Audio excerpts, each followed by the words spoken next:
السلام عليكم شباب، شلونكم؟ شو اخباركم؟ شو احوالكم؟ اليوم جايب لكم آلة تلبيس الدروع. طبعا هي سهلة، بس تتبع الفيديو للنهاية شوفوا شلون راح تتبين لك انها سهلة. انتبه، هسه انا ما لابس دروع. انا هنا هذا ستيف ما لابس دروع، بس راح اطب هنا. طلعت، شوفوا دروع هسه انا لابسن. هي سهلة، راح اسوي لكم اياها. شوفوا،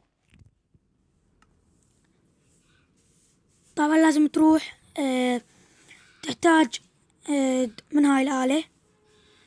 على مود تخلي وحدة فوقاها، لازم تشفت تخلي وحدة فوقاها.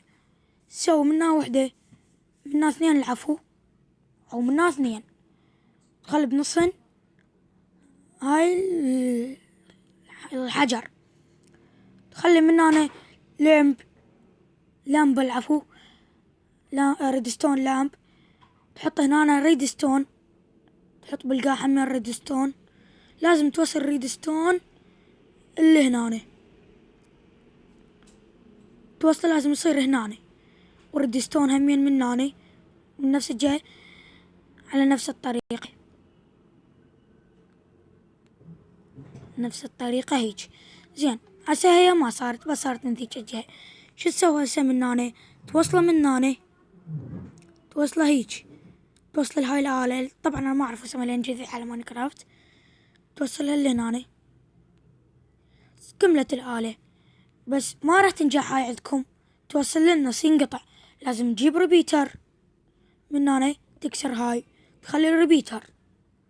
ومن هنا همين تكسر هاي وتخلي الريبيتر. هسه خلينا نشوف شلون ناجحة.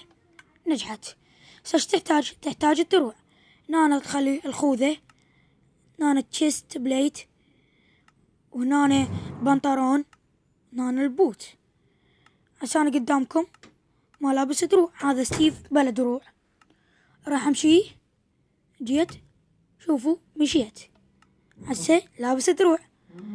واتمنى عجبكم الفيديو. اذا عجبكم اضغط لايك، واذا ما عجبكم اضغط ديسلايك، واذكر لي السبب.